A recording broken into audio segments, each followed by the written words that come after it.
Whether or not you agree with prosecuting people with HIV for not disclosing their HIV status before having sex, potentially exposing or allegedly transmitting the virus to a sexual partner, criminal justice systems around the world don't always approach these cases in a way that's fair, rational and just. In England and Wales, though, civil society and prosecutorial authorities work together to develop policy and guidance, which has led to a greater understanding of HIV by the criminal justice system, ultimately doing HIV justice.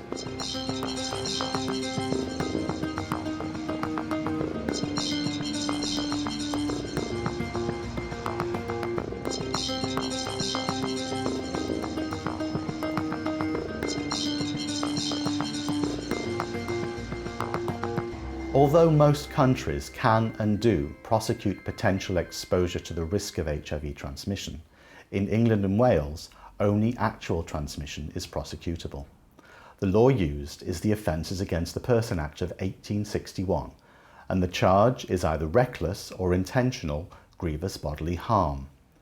Since intent is very difficult to prove, prosecutions have been for reckless HIV transmission. Recklessness is defined in English law as the conscious taking of an unjustifiable risk. In October 2003, Mohammed Dika became the first person to be successfully prosecuted for recklessly transmitting HIV, taking everyone by surprise, including Lisa Power, Policy Director at Terrence Higgins Trust, or THT. THT was the first UK organisation to be set up in response to HIV, and is now the leading and largest sexual health charity in the UK. So let's start by talking about what it was like before the first prosecution in October 2003. How unexpected was that first prosecution?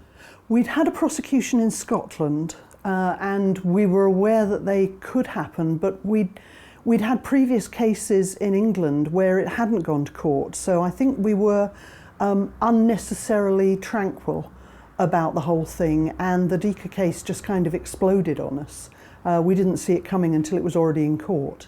So it was quite panicking in some ways. It was just an ingenious barrister who decided that they could use this law and that they would try and use this. It was really experimental. It was somebody who decided that they wanted to do Mr. Dika, and they found a law on which they could try it on, essentially. Mr. Dika was eventually tried and retried a total of 4 times. During this 18-month period, there was a great deal of confusion over what was actually against the law, and how people with HIV could protect themselves from prosecution.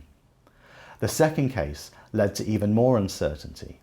A man who had not actually been diagnosed HIV positive at the time of the alleged transmission pleaded guilty to recklessly inflicting grievous bodily harm. Could undiagnosed people now be criminally liable too?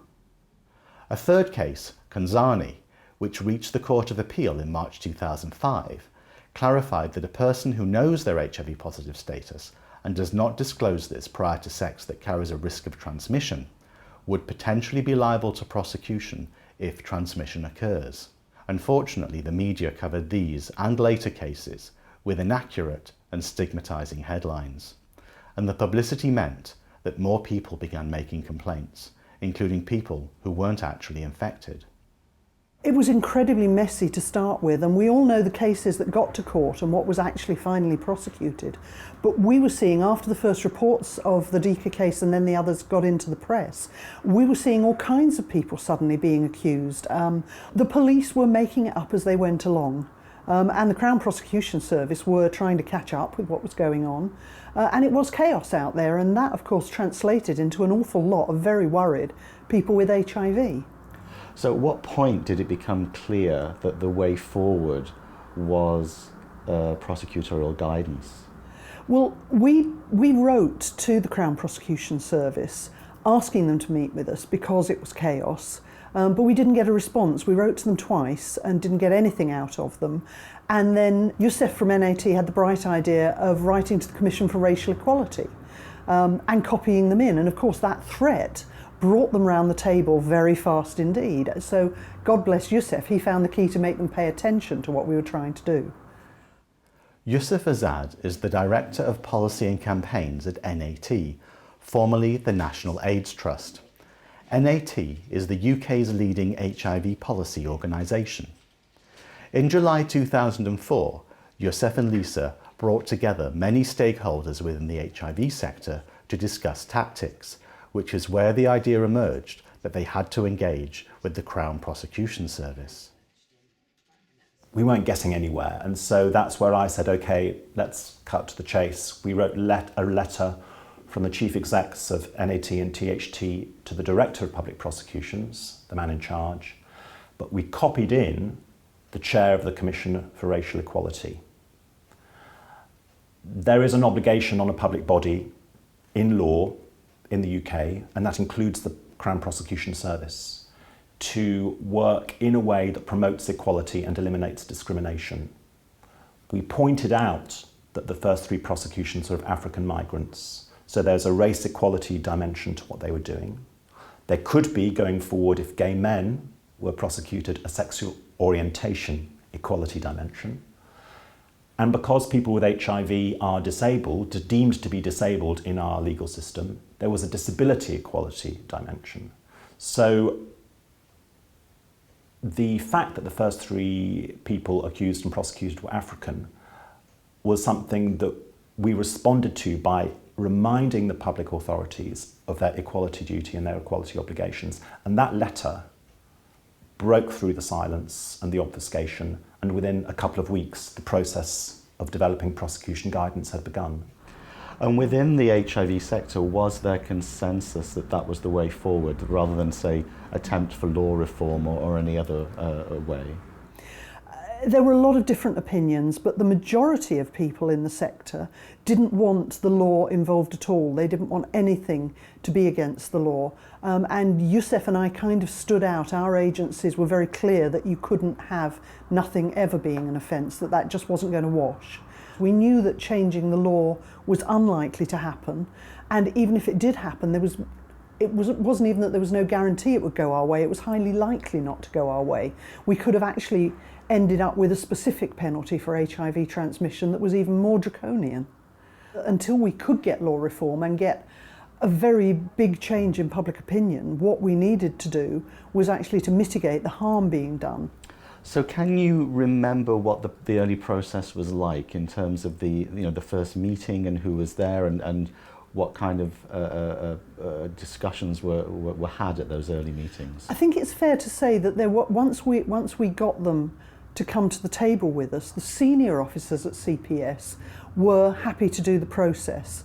And then Arwell came into post, who was the third direct officer to deal with the issues, but who was just wonderful and just said, this is what we need to do, we need to get everyone around the table, who else should we have on a committee, what can we do?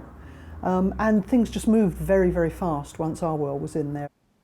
Arwell Jones is head of the Law and Procedure Unit at the Crown Prosecution Service Strategy and Policy Directorate. Although he could have delegated the work on the prosecutorial policy and guidance to others in his team, Arwell decided to take the lead himself. Yes, we recognise that these cases really threw up issues which did not arise in the majority of prosecutions. There were obviously social sensitivities, and this was about the law becoming involved in what were essentially private acts. But also there were issues of science as well. The CPS over its history has been developing a body of guidance addressing different specific areas, though we have an overarching document called the Code for Crown Prosecutors, which applies to every case. We recognise that different types of crime or different types of offender or different types of victim threw up different issues. So for example, in the field of domestic violence or racially or religiously aggravated crime, we had been developing specific guidance both to health prosecutors but also to inform the public as to how we go about dealing with these cases. So let's talk a little bit about the makeup of the people who worked on the guidance.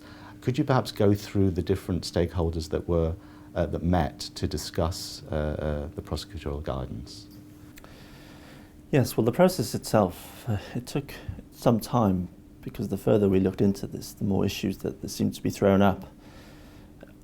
There were various stages. The earlier stages were largely discussions between ourselves, civil society, and also academics who had an interest in the area. Clearly this had an impact that went beyond the criminal justice system, so there were wider government interests as well. The Department of Health clearly had a stake in this area, and they provided valuable input into the process as well. The Crown Prosecution Service were responsible for the invites to all of the justice people and the police and so on. But Yusuf and I did get quite a say in who was invited from the community and from the medical side, which enabled us to ensure that we had people who were going to be constructive around the table and no shouting. A consultation paper was worked up, and this was shared amongst those with an interest in this area.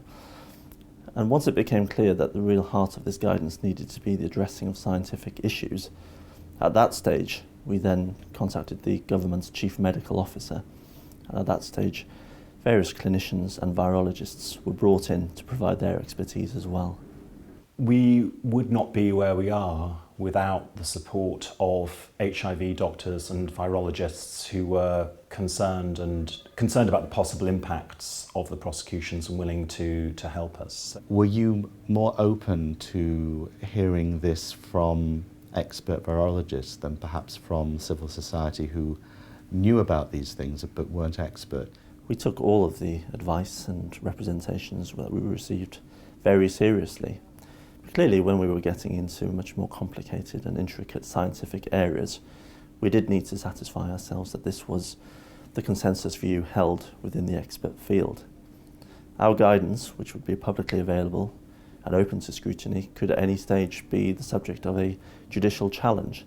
And were we put in a position of our guidance being judicially challenged, we would need to be able to justify why we'd reached the position that we had. So it was for this reason that we felt that we had to also engage those with the scientific and expert knowledge on these various issues. But how was it possible for Yusuf and Lisa to work constructively with the CPS when civil society generally opposed prosecutions for reckless HIV transmission? One of the interesting and important points in the process was, even though we were there in the working group, we made clear that whatever the CPS produced would be the CPS's document, not ours. And the desire to have guidance and to mitigate some of the harms that were arising didn't affect our fundamental opposition to the prosecutions happening at all. Well, we started off trying to argue recklessness out, but that was clear that wasn't going to happen. I mean, the Crown Prosecution Service had a very clear view that they don't make the law, they just implement it, and that law was there, it had already been used. So we very much took the line of trying to mitigate the use of it and try to curb the abuses of it that we were seeing happening. It never precluded us challenging the wisdom of prosecuting at all. We all still did that. We all produced policy documents challenging the wisdom of prosecutions happening. We all talked to politicians about it, gathered evidence of the harms that were accruing in terms of research or candour in sexual health clinics or whatever it may be. Essentially, we were very keen to pin the proof down, and phylogenetics and the scientific evidence was a very big part of that. HIV phylogenetics is the science of understanding how closely one strain of virus is related to another. It's an informed but sometimes imperfect estimate of the relationship between viruses. And because the science can't easily distinguish between who infected whom and when, it isn't as reliable as DNA or fingerprinting evidence. A so-called phylogenetic match can't rule out that previous sexual partners may have infected the complainant. Rather than A infecting B, B could have infected A, or B could have been infected by a virus similar to A, but via C or D. So the work we did on phylogenetic analysis, I think, was really important in, one, ending miscarriages of justice and misunderstandings of what a phylogenetic match meant. It also made clear that where the phylogenetic analysis shows that there is not a match, that effectively means that the person accused is not guilty. It also meant, going back to this point about the accused not being a witness to the act of transmission, that we insisted that even when someone wants to plead guilty, the phylogenetics needed to be done to show that the plea was consistent with what the science was saying. And that goes back to the discussion we had about the fact people were pleading guilty far too early and far too readily. I think often people pleaded guilty because they felt guilty. But feeling guilty and being guilty are not the same thing. And in a world where many people have more than one sexual partner, the way that phylogenetics was being used to finger those diagnosed as always responsible for transmission was something we really had to stop, and we did. As a result of that now, phylogenetics is always required, and basically if there are other possible sexual partners who could conceivably have transmitted HIV to the complainant, the accused won't be convicted. Really, this was an area where the law and science were meeting for us in an unprecedented way. Although scientific and forensic evidence has a long time been part of the prosecutor's armoury, this was the first time really where we had complex scientific issues which needed to be resolved in order to prove an actual crime. Yeah, it's actually interesting because during the process of the consultation for the guidance, you had the case at Kingston Crown Court, which was the first time that the limitations of HIV forensic evidence was highlighted by an expert witness for the defence, and that resulted in the first not guilty verdict. Was it welcomed because it was actually seen to be an intervention of science in a way that you hadn't appreciated before, or were you actually disappointed that previous cases had not highlighted this as an issue? It was clearly valuable because it increased our knowledge in this area. It was a useful opportunity for us to take back and reflect on our knowledge. We may well, not just the prosecution authorities, but the criminal justice system as a whole, may well have been lured into thinking that science provided more concrete answers than actually was the case in this particular scenario. We obviously had fingerprint evidence and DNA evidence, which in themselves often provide compelling evidence against a particular suspect for a crime. It was evident the more we discovered around phylogenetic science that the same assumptions did not apply here. Quite often someone will come to us and they've decided who gave them HIV, but actually when you talk them through the last couple of years of history, it's very obvious that there are a number of other potential people who could have infected them, but they're sure that it's this one person, and either it's someone they've fallen out with, or it's somebody that they think must have known at the time and didn't tell them, and they feel bitter, they feel angry and betrayed about that. Or they've just made up their mind it's that person because they had more sex with them or the sex was more meaningful or whatever. But actually there's quite often 5 or 6 other people lurking in the background who can't be traced and who, frankly, could have been any of them. It's important to note that the CPS policy and guidance is not specifically about HIV, but rather about the intentional or reckless sexual transmission of infection. That also created some challenges in terms of getting the balance right between being HIV specific where it was necessary, but making sure the guidance covered all sexually transmitted infections. One solution was the use of the term reasonable safeguards, rather than explicitly referring to condoms. This term later also encompassed another reasonable safeguard, that of an undetectable viral load on antiretroviral therapy. Yes, well, we purposely made this a generic guidance document because, of course, the law in this country does not discriminate between different infections. And any infection which was capable of causing harm, or in particular serious harm, would be susceptible to prosecution. And it was for that reason that we kept this as a generic document. Clearly there were aspects of it which were evidently relevant to HIV when we referred, for example, to phylogenetic testing or later on to antiretroviral treatment. However, we wanted to make it plain that any case that came to be considered in which a sexually transmitted infection was involved would have to apply the same guidance, and the same strict scientific and evidential issues would need to be addressed. Reasonable safeguards, I think that was the phrase in the original guidance. How did you express the real life advice that clinicians were giving to people living with HIV around safer sex?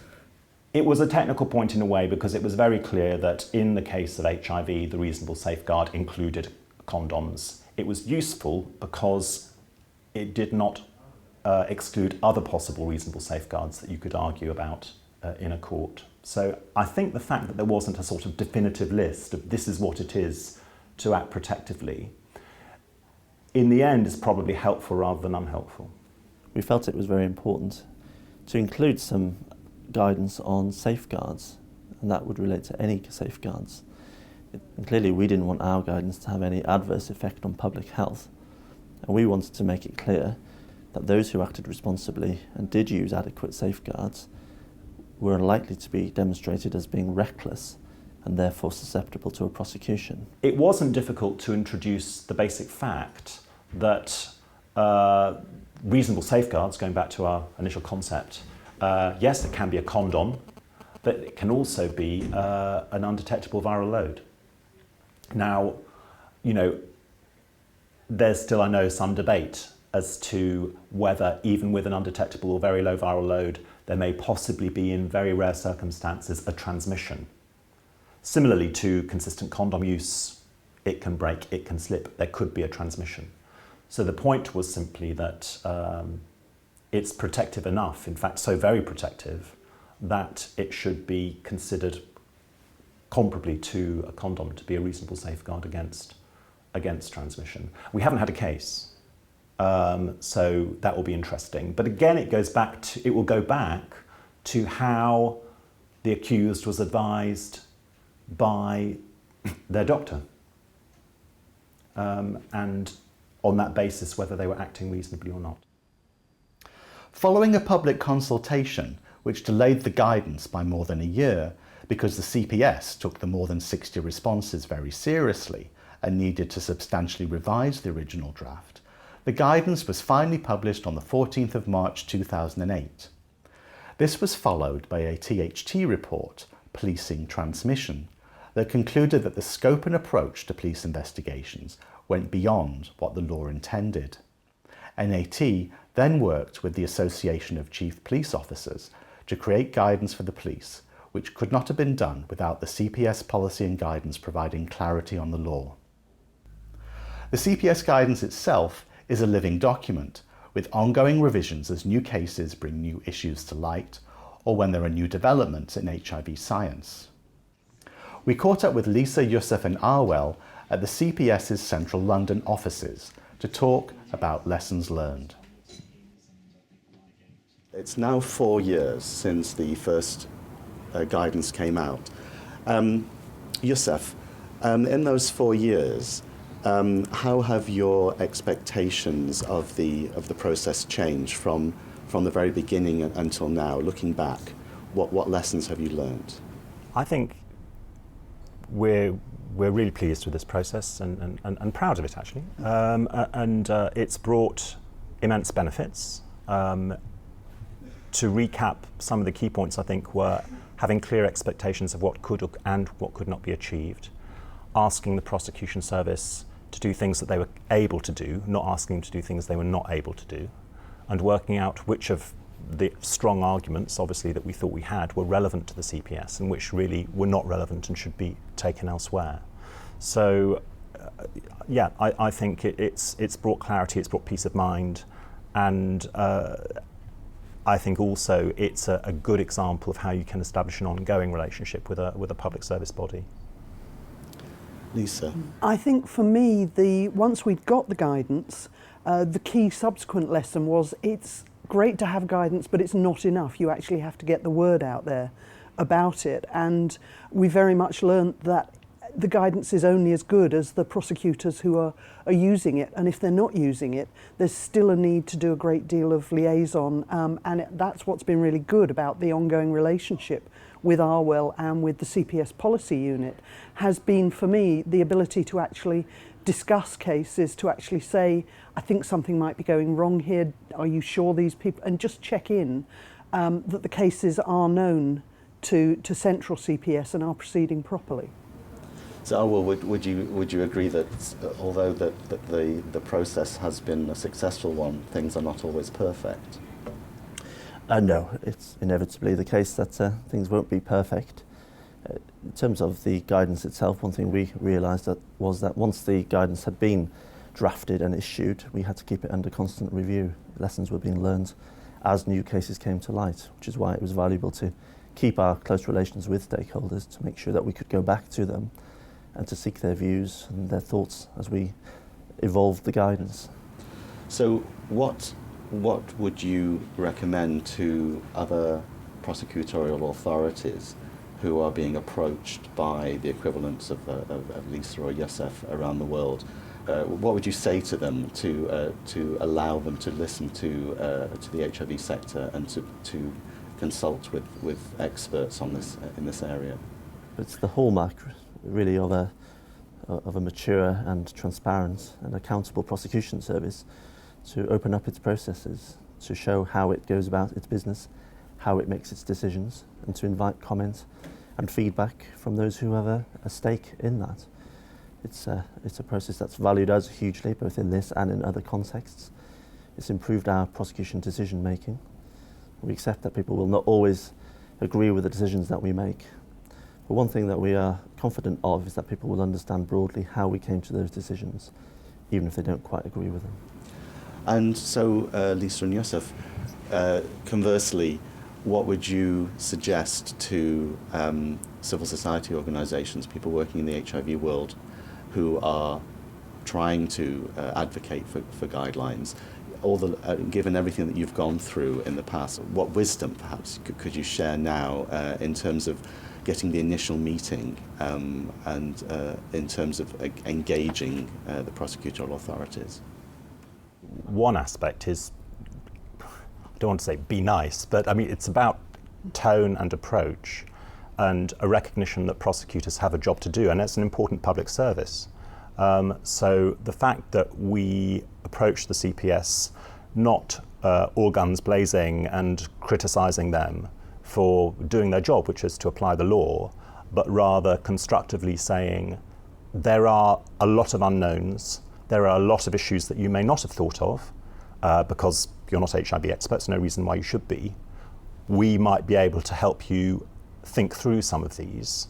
And that was, I think, particularly important. So there's the whole issue of approach and being constructive and offering a solution. Don't be utopian. You're not going to get everything that you want, or it's highly unlikely that you will. Be pragmatic about what the possibilities of the process are. Also, as Yusuf says, find the levers, find what will encourage prosecutorial authorities to work with you. Collect the evidence that things aren't working so that the prosecutorial authorities can see that it's in their own interest to be working with you rather than simply going their own way. And be persistent. If we'd given up after they didn't answer the first couple of letters, nothing would have happened. And the fact that, we were persistent, we clearly weren't going away, but we weren't going to be hooligans about it. We were going to be charmingly firm. And that we worked through a number of false starts over, it was a long process. It didn't happen anything like overnight. Working together on prosecutorial policy and guidance is a pragmatic way of doing HIV justice. It means applying criminal laws to people with HIV more fairly and consistently, in a restrained, proportionate and appropriate way, in a way that serves justice without jeopardising public health objectives and fundamental human rights.